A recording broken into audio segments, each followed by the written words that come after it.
Assalamu alaikum wa rahmatullah. Welcome to another travel vlog.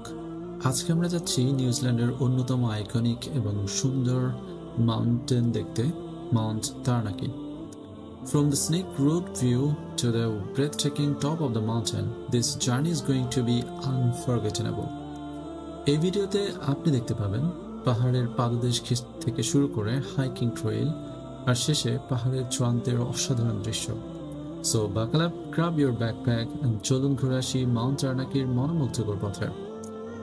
Let's explore nature, adventure and tranquility সব একসাথে এই জার্নিতে. So don't forget to like, comment and subscribe.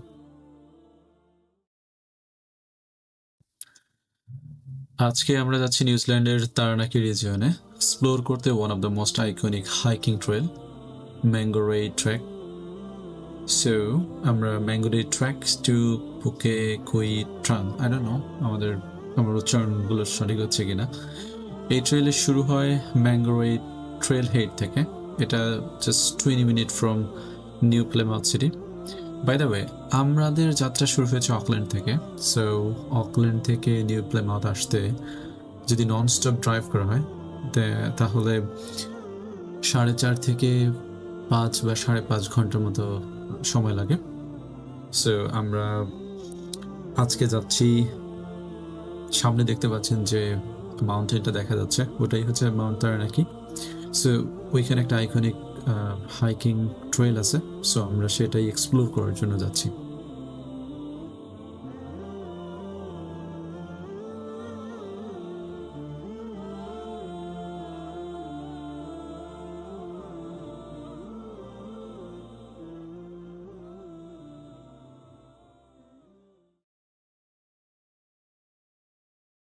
So আমরা গাড়ি parking করে যাত্রা শুরু করলাম. এখানে দেখতে পাচ্ছেন যে কিছু সেফটি বিষয়ে লেখা আছে, অর্থাৎ হাইকিং এর জন্য কমফোর্টেবল শুজ, গ্লোভস, তারপরে হচ্ছে আপনি সাথে করে পানি নিয়ে যাবেন, কারণ হচ্ছে আপনি উপরে কোথাও পানি পাবেন না, খাবার পানি কোনো ব্যবস্থা নেই. সো এই জিনিসগুলো এখানে হাইলাইট করা আছে. ওকে, সো আমাদের যাত্রা শুরু হলো. এখানে লেখা আছে আমাদের হাট পর্যন্ত যেতে 2 ঘন্টা 30 মিনিটের মতো দেখাচ্ছে এখানে. এটা হচ্ছে যারা রেগুলার হাইকার তাদের জন্য টাইম. আমরা যারা একদম নতুন আসছি এখানে, ছোট ছোট হাইকিং করেছি কিন্তু এই ধরনের প্রফেশনাল হাইকিং কখনো আগে করা হয়নি. সো আমাদের জন্য এটা 2 ঘন্টা 30 মিনিটের জায়গায় সম্ভবত 3 থেকে 4 ঘন্টা লেগে যাবে. সো আমাদের উপরে যেতেই 4 ঘন্টার মতো সময় লেগে যাবে.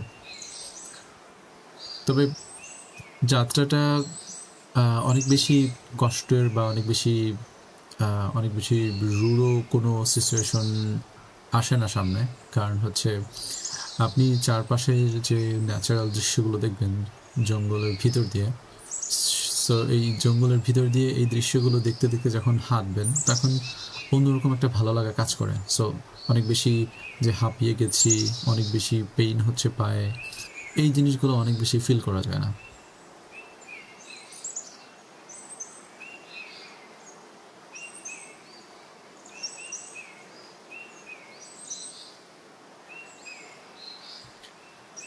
প্রথম দিকের এই স্টেয়ার্সগুলো অনেক বেশি সমতল ভূমির মতোই মনে হচ্ছিল, বেশি এফোর্ট পড়তেছিল না পায়ের উপরে. কিন্তু আস্তে আস্তে যখন উপরের দিকে যাচ্ছে তখন এই স্টেয়ার্সগুলো অনেক বেশি একটু খাড়াভাবে উপরের দিকে উঠতেছে. সো তখনই পায়ে পেইন হওয়া শুরু হয়. রাইট, সো আপনারা দেখতে থাকুন আর আমি যেতে থাকি, হাঁটতে থাকি. সো আপনাদের সাথে দেখা হবে আর একটু উপরে ওঠে.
রাইট, সো আমরা অলমোস্ট 1 ঘন্টা হয়ে গেল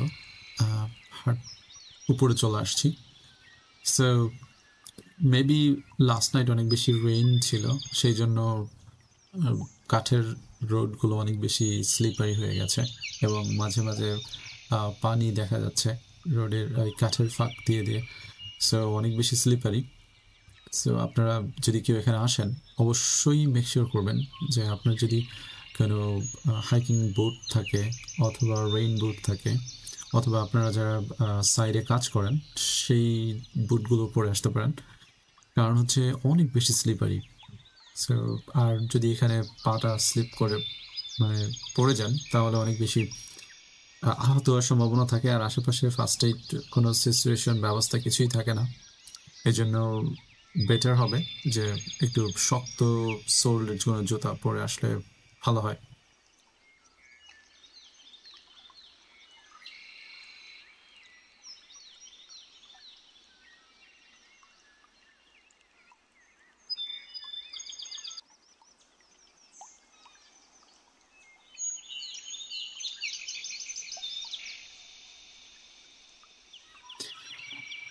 জানি না আপনার ক্যামেরায় কতটুকু দেখতে পাচ্ছেন, আমরা যখন এখানে হাঁটছিলাম জঙ্গলটা অনেক বেশি ঘন, অর্থাৎ কিছু দূরত্বে আমরা দেখতে পাচ্ছিলাম না, অর্থাৎ সামনে আপনারা দেখছেন কিছু মানুষ, এতটুকু একটা ডিস্টেন্স, যে ডিস্টেন্সে রোডটা কোন দিকে যাচ্ছে পথটা কোন দিকে যাচ্ছে এটা বোঝা যায়, কিন্তু এরপরে আর বোঝার কোনো সুযোগ থাকে না, এত বেশি ঘন জঙ্গল।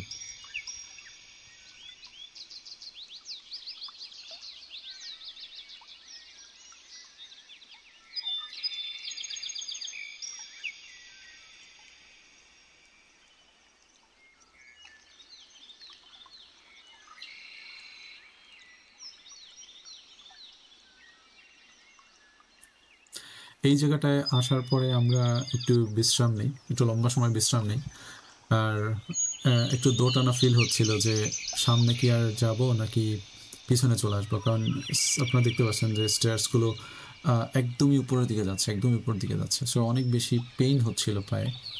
সো খুবই বেশি টেনশনে পড়ে যাচ্ছিলাম যে আসলে কি করব কি করব, ডিসিশন নিতে পারছিলাম না যে যাব কি যাব না। বাট ফাইনালি আমরা ডিসাইডেড ছিলাম যে আমরা উপরে যাচ্ছি। সো এই জায়গাটায় আসার পরে হচ্ছে প্রথম মানে লাস্ট প্রায় 3 ঘন্টার মতো হাঁটার পরে এইখানে আসার পরে হচ্ছে আমরা সূর্যের মুখ দেখলাম। তখন একটু একটু ভালো লাগে কাজ করতেছিল, কারণ তখন ফিল হচ্ছিল যে আমরা পুরো মাউন্টেনের উপরে চলে আসছি। যা ক্যামেরা আসলে দেখানো সম্ভব, এখন গাছগুলো আমার থেকে হাইটের থেকে অনেক বেশি হাইট ছিল, বাট একটা ভালো লাগে কাজ করতেছিল যে চারপাশের মাউন্টেনের চূড়াগুলো দেখা যাচ্ছে আর রোদের আলোটা গায়ে এসে পড়তেছিল, সো ভালো লাগতেছিল। বাট তখনও আমরা যখন কেউ যে উপর থেকে নামছে তখন জিজ্ঞেস করতাম যে প্রথম যে বেস ক্যাম্পটা আছে সেই বেস ক্যাম্পটা আসলে কত দূর। সো সবাই আর কি বলছিল যে আরও প্রায় 1-1.5 ঘন্টা আছে, তখন শুনে অনেক কষ্ট লাগছিল যে আরও 1 থেকে 1.5 ঘন্টার মতো হাঁটতে হবে।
এই পর্যায়ে এসে আমাদের একটু অন্যরকম ভয় কাজ করতেছিল, কারণ দেখতে পাচ্ছেন একে তো পাথরের উপরে বা কাঠের স্ট্যাচের উপরে পানি জমে অনেক বেশি স্লিপারি হয়ে গেছে। আর একটু যদি বামে লক্ষ্য করেন তাহলে দেখতে পারবেন যে বামে কোনো সমতল জায়গা নেই, পুরোটা হচ্ছে পাহাড়ের একদম খাদ।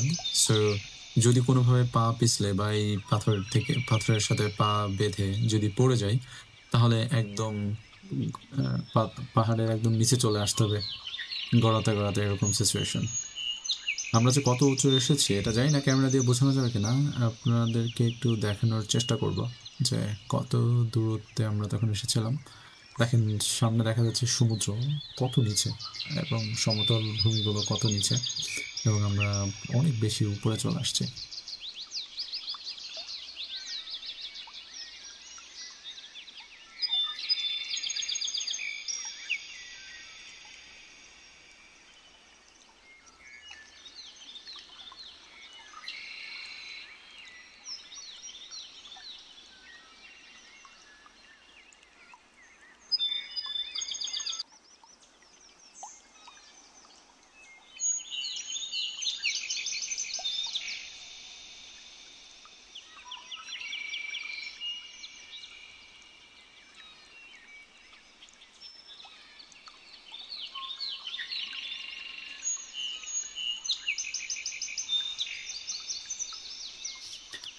ফাইনালি আমরা যে বেস ক্যাম্পের কথা বলছিলাম সেই বেস ক্যাম্পের অনেক বেশি কাছে চলে আসছি।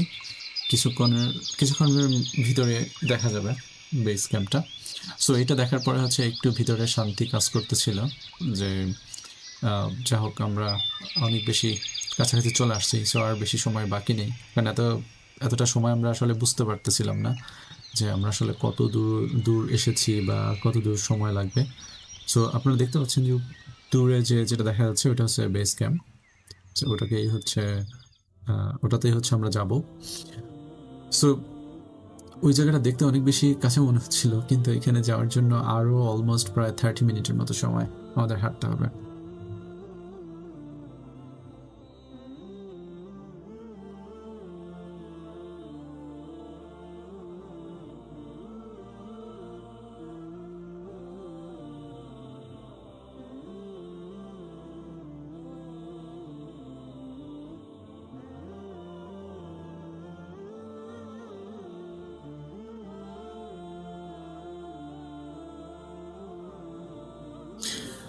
ওকে, সো ফাইনালি আমরা হচ্ছে আমাদের বেস ক্যাম্পে চলে আসছি।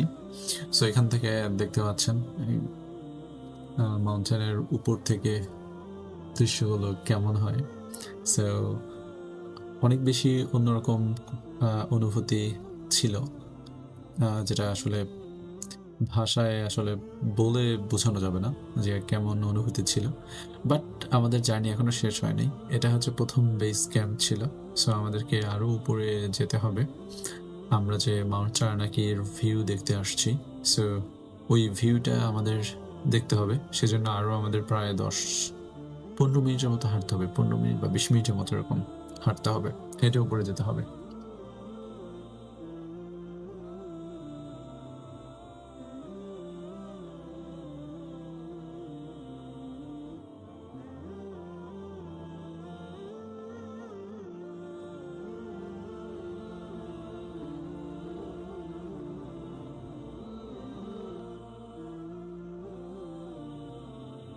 সো ফাইনালি আমরা আমাদের হাইকিংয়ের শেষ মুহূর্তে চলে আসছি। সো এই মুহূর্তে আসার পর এত সময় আমরা অনেক বেশি ঘেমে যাচ্ছিলাম, অনেক বেশি অন্যরকম ফিল হচ্ছিল। বাট এখানে আসার পরে অনেক বেশি ঠান্ডা, অনেক বেশি, একদম মনে হচ্ছিলো যেন জমে যাচ্ছে এরকম ঠান্ডা বাতাস। বাট একটা জিনিস ভালো লাগতেছিল যে অনেক বেশি রোদ ছিল, সো রোদের জন্য কিছুটা হলেও ভালো ফিল করতেছিলাম। বাট একটা ব্যাড নিউজ হচ্ছে, আমরা যখন উপরে আসছি তখন হচ্ছে অনেক বেশি মেঘ শুরু হয়ে গেছে। সো আপনারা দেখতে পাচ্ছেন যে মেঘগুলো মাউন্ট তারানিকির যে আইস পার্টটা, ওই বরফের অংশটা মেঘে একদম পুরো ঢেকে রেখেছে। সো একটু মন খারাপ তো হয়েছে যে এত কষ্ট করে উপরে আসছি, এসে আইকনিক যে ভিউটা দেখবো সেই ভিউটা পুরোপুরি দেখতে পাচ্ছি না, সেজন্য একটু মন খারাপ তো অবশ্যই ছিল। বাট তারপরেও আমরা সেখানে অনেক সময় ওয়েট করেছিলাম যেন মেঘটা চলে যায়। সো মেঘ তো নাছর বান্দা, দেখতে পাচ্ছেন আপনারা যে একটা অংশ খোলা আছে আর একটা অংশ মেঘ জমে আছে। সো কিছুক্ষণ পরে শুরু হলো বাতাস। সো বাতাসের সাথে সাথে মেঘগুলো সরতেছিল, আর মেঘগুলো সরাসরি আমাদের গায়ের উপর এসে লাগতেছিল। সো অন্যরকম একটা ভালো লাগা কাজ করতেছিল। জানি না ক্যামেরায় কতটুকু বোঝা যাচ্ছে, বাট বাস্তবে এই ফিলিংসটা অন্যরকম ছিল, যেটা আসলে মুখে এক্সপ্লেইন করা যায় না। ভয়ঙ্কর সুন্দর। একটা কথাই শুধু মাথায় বারবার আসতেছিল যে এই এত সুন্দর বিউটি যিনি সৃষ্টি করছেন, আমাদের মহান আল্লাহ সুবহানাহু ওয়া তাআলা, তিনি কত বেশি মহান। যেই সৃষ্টি দেখে আমরা এত বেশি আপ্লুত, এত বেশি ভালো লাগা কাজ করতেছে, মনে হচ্ছে সেই মহান আল্লাহ তাআলার দরবারে শুকরিয়া স্বরূপ মাথাটা নুয়ে দেই। এত বেশি ভালো ফিল হচ্ছিল। আসলে আমাদের ইসলাম ধর্মে ভ্রমণটাকে অনেক বেশি প্রায়োরিটি দিয়ে থাকে আমার মনে হয়, এই জন্য যে আপনি যত বেশি নেচারের কাছে যাবেন, যত বেশি ম্যাজিক্যাল ক্রিয়েশন আপনি দেখবেন, তত বেশি আপনার ভিতরে অন্য রকম একটা ফিলিংস চলে আসবে যে এই সব কিছুর পেছনে একজন তো কারিগর আছেন, তা না হলে এই সুন্দর জিনিসগুলো আসলে কিভাবে পরিচালিত হচ্ছে। সো এইটা হচ্ছে একটা ড্রোন ভিউ। আপনারা দেখে বুঝতে পারবেন যে মাউন্টেনটা আসলেই কেমন অদ্ভুত একটা জায়গা এবং অদ্ভুত একটা ভালো লাগার একটা পরিবেশ এখানে। সো এই পর্যন্তই। ভালো থাকবেন সবাই, আর দোয়া করবেন আমাদের জন্য। আল্লাহ হাফেজ।